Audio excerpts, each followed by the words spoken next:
자연, 그 생의 무늬를 새기며 흘러왔습니다.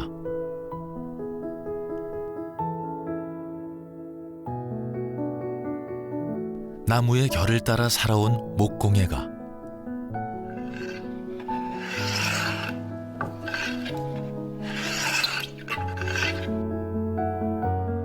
나무와 호흡한 지 50여 년. 나무가 편안하고 거칠지만도 속살은 정말 아름답거든요. 감춰져 있는 내면의 어떤 그 삶이 정말 소중하고 귀한 겁니다. 묵묵히 한국 전통 가구를 만들어 온 경남 무형문화재 제29호 소목장 김동귀. 좋은 작품이 결과물을 만든다는 것을 결국은 좋은 재료를 가져야 되는데 좋은 재료가 우리 주변에서 많이 고갈되어 있습니다. 또 그것이 기법이 개발한 한계가 있다고 하면 새로운 재료를 만들어야 된다는 생각을 가졌습니다. 과거의 계승을 넘어 전통이 가야 할 오래된 미래를 준비하는 그. 함께 김동귀의 숲으로 걸어보시죠.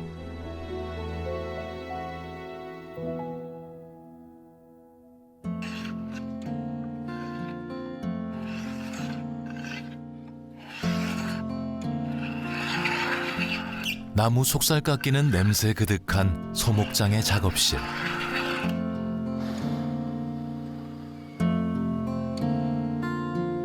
목재실엔 평생을 모아온 귀한 보물들이 있습니다.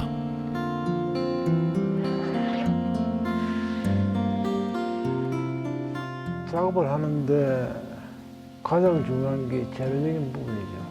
목수가 좋은 나무를 구하기도 또 만나기도 정말 그거는 연이 닿아야 되는 거지 욕심만 가지고 좋은 제목을 구하기는 어려운 거죠. 그래서 좋은 제목을 만난다면 그는 정말 목수한테는 큰 행운이 되는 거고 또 그 제목을 구입했을 때 그 희열이라는 거는 정말 무엇과도 바꿀 수 없는 거죠. 뭐 자연 상태는 10년 이상 오래 삭혀둘수록 좋겠죠. 네. 그래서 나무가 순리대로 전체적으로 숨을 쉬고 있을 때 그때 사용하면 나무가 따듬기도 편하고 또 그것이 가구재로 만들었을 때 변형이 적어지는 거죠.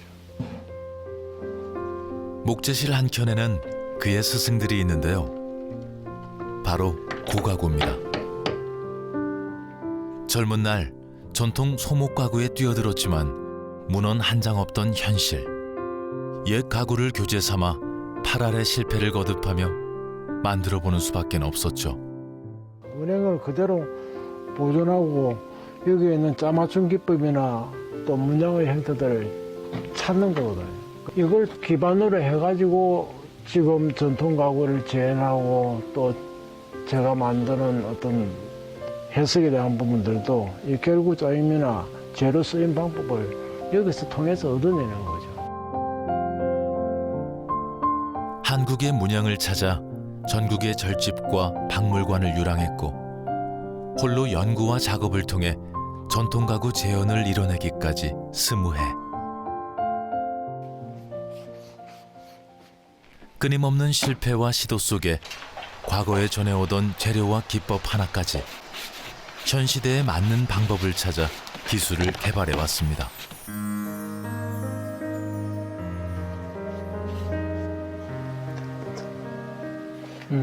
호장 그 성태 내문에 내문을 엮기 위한 작업인데 성태 내문의 단위 문양의 간격을 구획하기 위해서 치수선을 내는 겁니다.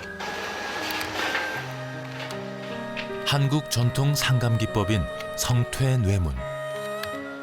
가구 정면 칸 둘레마다 정밀하게 띠처럼 둘러놓은 문양을 나무로 한 줄 한 줄 만들어 놓는 작업입니다.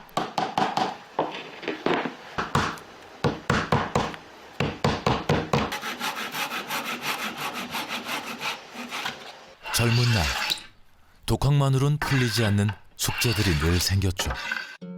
그럴 때면 수소문에 전국의 소목 장인을 찾아가 배우기를 청했습니다. 은희에 그 기술을 가지고 있는 사람이 있다 그러면 그곳을 찾아가는 거죠. 찾아가는데 자기 작업장을 둘러보면 그분이 이놈이 뭐 때문에 왔는가 하는 걸 대충 짐작을 하거든. 기술을 이렇게 습득하러 왔다는 생각이 드시면 하시던 일을 멈추시는 거라. 내가 갈 때까지 이제 딴짓하고 계시는 거라. 그러면 막걸리 한 병 사가지고 이제 학생이라 하고 공부를 좀 하려고 그러는데 좀 가르쳐 주시고 하면 깨는 질로 하시면서 이제 이거 가르쳐도 되나 안 되나 고민이 하시는 거고 또 그래가지고 선뜻 마음이 내켜가지고 가르쳐 주시는 분도 계시고 대개는 그걸 노출 안 하시려고 그래. 교직 생활을 하면서도 목공이에 대한 열정은 한결같았습니다. 온전히 알기까지 포기하는 법을 몰랐죠.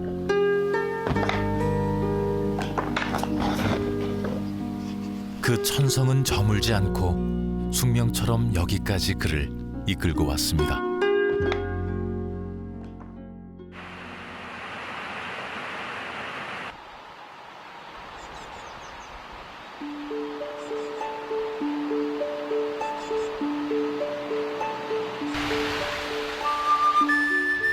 지리산 곁에 사는 즐거움. 자연은 변함없이 그의 삶과 작품의 원천입니다. 자연 상태 그대로 해가지고 이거를 가구 손잡이로 사용할 수 있도록 실제적으로 나무하고 돌은 서로 이질적인 금속이 재료지만 뭐 금속보다 훨씬 더 이게 조화가 잘 됩니다.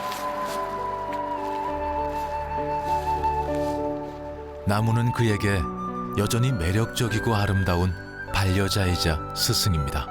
소나무의 덩치에 나타나는 숲이 껍질이 나무의 성장을 나타내요. 그래서 한 겹 한 겹들이 쌓이면서 안에 내면에 나무의 쏙살들이 차고 그 속에서 무늬가 형성되는 거니까. 그래서 요 거친 나무 속 껍질 속에는 정말 보석 같은 아주 아름다운 그 나무 결들이 감춰져 있거든요. 그걸 이제 우리 소목들이 이제 적소에 쓸 수 있도록 고민하고 또 그것을 사용해야 되겠죠. 자기 본분만 충실히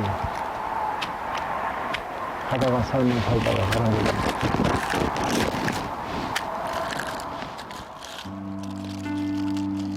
소목장 김동규의 삶은 어떤 무늬를 품고 있을까요?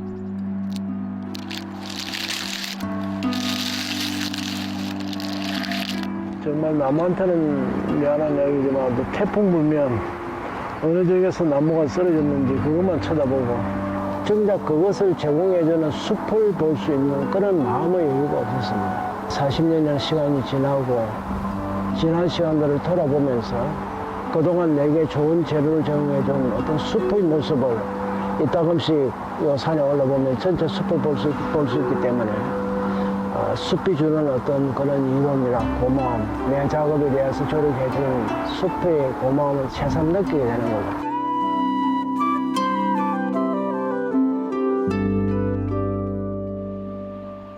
작업실 맞은편에 자리한 공방. 산책을 마친 그가 무언가를 만지작거리는데요. 나뭇가지 자연적인 흐름하고 그 다음에 수납 기능의 공예적인 기능하고 그 다음에 내과에서 주는 돌멩이를 이용해가지고 수납장 형태를 한번 만들어 보려고 합니다. 생의 여정이 기록된 자연의 속살. 소목장 김동규는 그 날것의 이면을 작품 속에 녹여냅니다.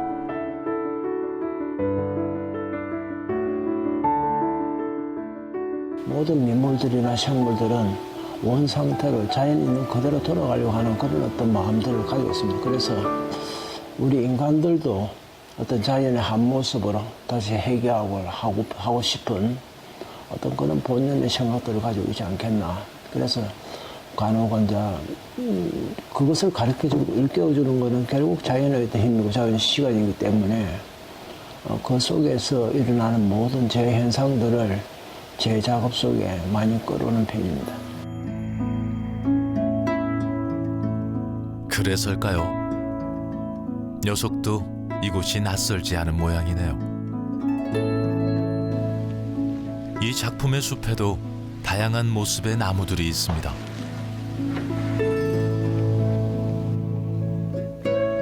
그중 가장 오래된 이것. 이 작품은 목공에 입문하면서 1976년도 전국 관광 민예품 경연대회에 출품한 첫 작품입니다.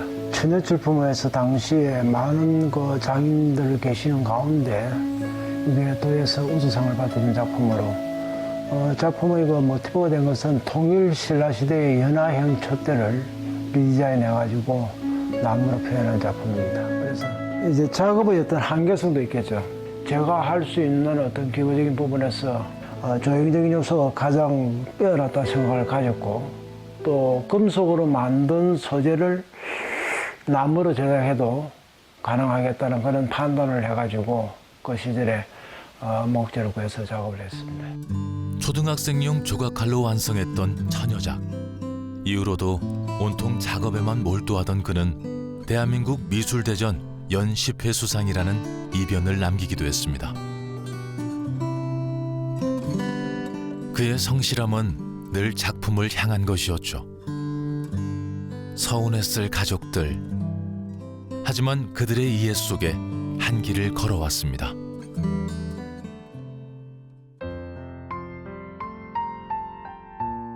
초기에는 이제 우리 민속工业품 개념을 해가지고 어떤 기법 중심으로 작업을 하게 된 거고, 그걸 하면서 이제 전통 가구에 관심을 가지게 되었고, 그래서 전통 가구의 재현 작업 쪽으로 전환하게 된 거죠. 돌무지나 다름없던 소목장의 길을 홀로 다지며 전통 가구 재현을 이뤄냈죠. 이후 작품과 함께 소목 기능 보유자들의 작업 과정을 분석해 논문을 남기기도 했습니다. 부단한 그의 열정은 작품에 굵직한 변화를 만들어냅니다.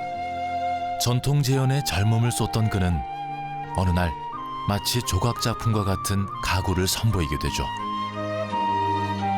나무라는 소재를 섬유나 도자기에서 나타나는 유기전선을 끌어낸다고 하면 새로운 조형이 되지 않겠느냐.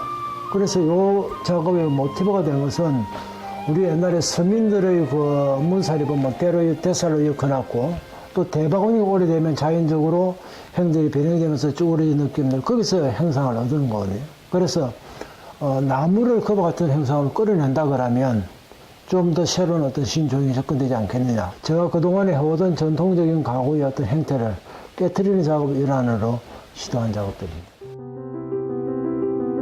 조형 작업으로 과거와 현대를 자유롭게 오갈 수 있게 된 소목장 김동규는 쉼없는 연구 끝에 그의 시그니처 색동목 작품을 탄생시킵니다.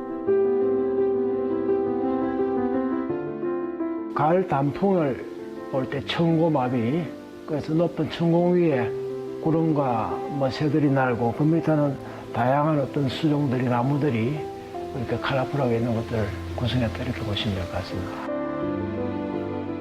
다양한 색의 조합과 패턴은 회화인 듯 조각인 듯 전통 가구에 현대적인 감각을 더하는데요. 살아 움직이는 이 문양들은 어떻게 디자인되고 만들어지는 걸까요?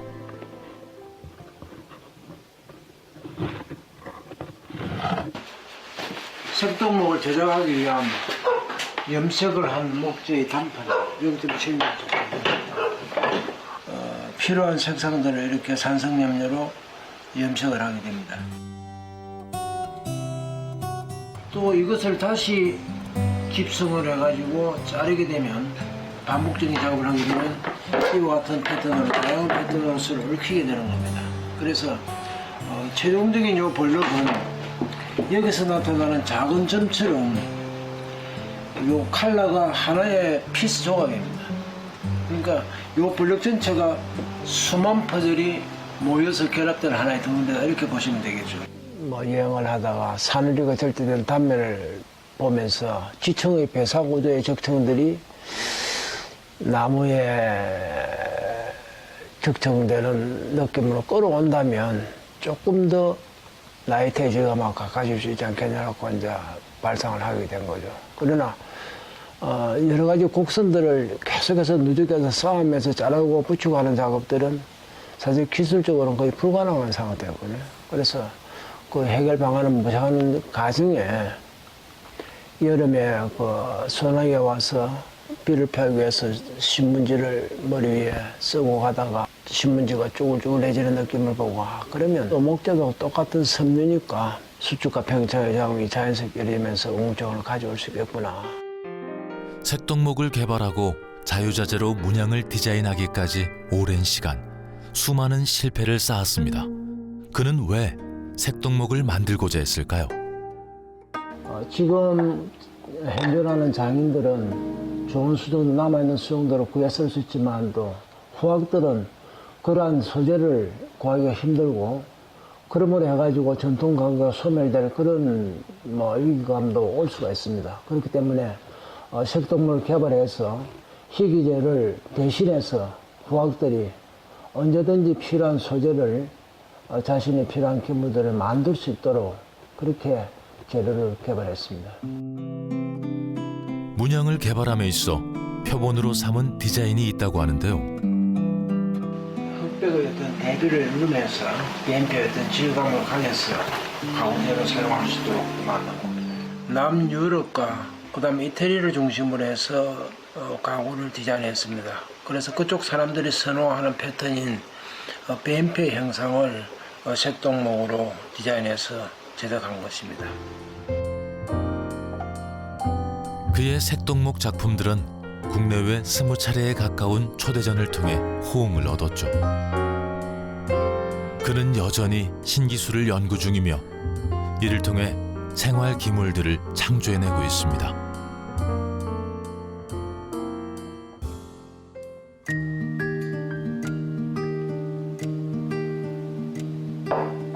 그는 눈으로만 보는 작품이 아닌 온기를 주고받으며 쓰임이 있는 아름다움. 그것이 전통의 맥을 이어가는 길이라 말합니다.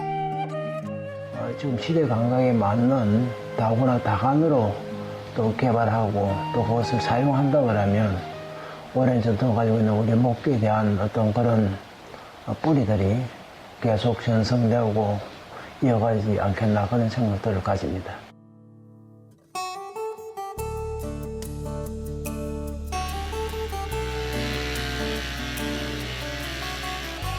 김동기 소목장이 재직 중인 대학. 그래서 단순하게 조형 작업으로 끝나는 게 아니고 이 단위를 확대시키면 공예품이 될 수 있을 거고 더 확대하면 어떤 건축물이 형태가 만들어질 수 있을 거다. 인테리어 재료공학과의 새내기들. 김동기 교수의 가구 디자인 과목을 이수 중입니다. 그런데 재료들이 나무가 아닌데요. 철사라든지 그다음 나무젓가락, 스트롱, 그다음에 스틱 이와 같은 재료를 가지고 어떤 조형 실험을 하는 작업이죠. 나무의 어떤 한계점은 뭐다. 그다음 금속의 한계점은 뭐이다. 장단점은 뭐라는 걸 이제 스스로 터득할 수 있게끔 해가지고 마지막에 이제 가구를 이제 자기들이 만들 수 있도록 그렇게 접근하죠. 실습실에서 나무를 조각 중인 한 제자. 김동기 소목장의 작품이 좋아 하나하나 배워가는 중입니다. 학생들 개개인의 다양한 아이디어를 이제 창출해낼 수 있는 수업이고, 그 아이디어가 설령 그 사물에 이제 적용이 안 될 수도 있는데, 이제 그 아이디어도 추후에 이제 다른 곳에 사용할 수 있게 존중해 주시는 수업을 하십니다. 기계를 잘못 써가지고 기계가 고장난다든가 아니면은 또 제가 게을러서 게으름 부리고 있으면은 교수님은 엄청나게 이제 부지런하게 행동을 하시는데 깨우는 거 진짜 좀 답답할 것 같은데 그래도 이해해 주시고 좀 참아 주시는 것 같아요.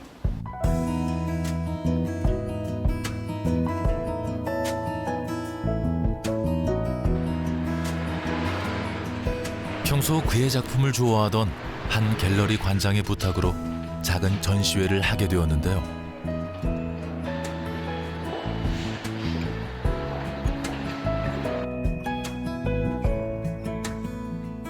우리나라 소목장 중에서 최고의 기술을 가지고 계셨더라고요.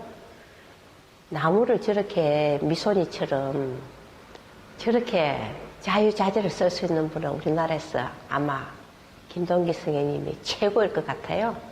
그 고유의 나무의 그 고유의 색도 있지만 선생님께서 직접 독창적으로 만드신 그러한 여러 가지 기법이 들어가가지고 굉장한 그런 그 회화성을 가지고 있다고 생각이 듭니다. 근데 또 이렇게 인연이 돼가지고 제가 예기치 않게 광안 갤러리를 오픈하면서 선생님 모시게 된 게 우리 광안 갤러리로 봐서는 아주 영광이죠. 자랑입니다. 파도 치는 것이죠.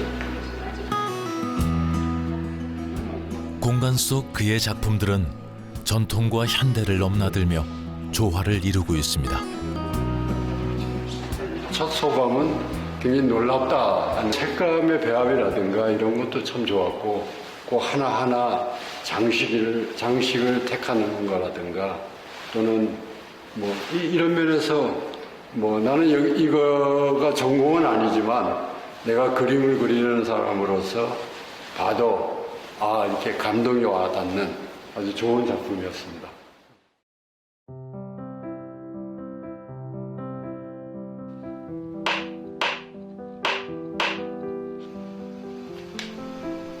그의 수행처와도 같은 작업실. 오늘 밤도 불을 밝혔습니다.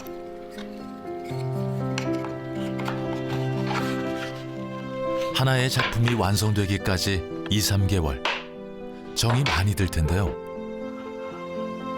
업을 마치는 거는 결국 자식을 키워가지고 출가시키는 거하고 똑같은 겁니다. 작품을 가지는 사람들의 어떤 마음에 시집을 보내는 그런 개념으로 또 마음이 또 뿌듯하죠, 자체가. 생동하는 색동목. 그 속에 담긴 그의 바람은 그동안에 20년간 연구하고 개발한 색동목이 좀 더 다양한 방면에서 세계화 될 수 있으면 좋겠다는 그런 바람입니다. 그래서 우리 재료적인 한계에서 어려움 겪고는 희귀재를 대신할 수 있는 재료로 색동목이 활용되어지고 그것이 산업 전반에 활용될 수 있도록 연구 노력해야 된다 생각합니다. 자연에 순응하며 시간을 견뎌온 나무. 변함없이 자신의 자리를 지켜온 소목장 김동귀. 가장 깊은 뿌리로 얽혀 서로의 삶을 비춰주겠죠. 김동귀가 그려갈 찬연한 나이테를 기대해 봅니다.